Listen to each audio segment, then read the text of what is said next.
அஸ்ஸலாமு அலைக்கம் வரஹ்மத்துல்லாஹி வபரகாத்துஹு. என்னடா இத்தனோண்டு கிச்சடி காட்டுறேன்னு பார்க்குறீங்களா? இன்றைக்கி எங்கள் வீட்டில் காக்காங்கள்லாம் ஸ்ட்ரைக் பண்ணிட்டாங்க. ஆறுன சோறு வச்சா, அதாவது பழைய சோறு வச்சா சாப்பிட மாட்டாங்க அப்படின்றதுல வந்து இன்றைக்கி எல்லாரும் தீர்மானம் பண்ணி வர்றது கத்துறது, கத்திட்டு ஓடி போயிடுறது. அப்போ வர்றது கொஞ்சோண்டு எடுக்கிறது, அப்புறம் மறுபடியும் வாயிலேருந்து கீழே வச்சுட்டு போயிடுறது. இப்படியே போகிறவங்க போகாமல் ஏற்று ஆப்போசிட்டில் இருக்க பில்டிங்கில் போய் உட்காந்துட்டு ஸ்ட்ரைக் பண்ணுறாங்க. சரி, இவங்களுக்கு என்ன தான் பண்ணணும், புதுசு வேணும் போல் அப்படின்னு நானும் என்னுடைய கிச்சடியை எடுத்து உருட்டி வச்சேன். கொஞ்சோண்டு வெங்காய முட்டை வச்சதுமே ஆளாக பறந்து வந்து எல்லாத்தையும் எடுத்தாச்சு. ஆனால் வெள்ளை ரைஸ், ஒயிட் ரைஸ் வேண்டாம், ஒயிட் ரைஸில் வந்து பழைய சோறு வேண்டாம், அது சூடாக வேணும் அப்படிங்கிறத வந்து இன்றைக்கி எல்லாமே வந்து சொல்லிட்டு போயிட்டாங்க.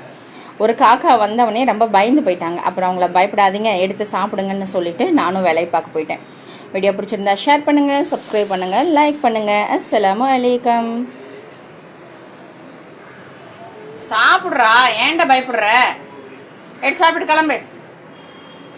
ஏன் உனக்கு பழைய சோறு பிடிக்காதா? சூடாக தான் வைக்கணுமா?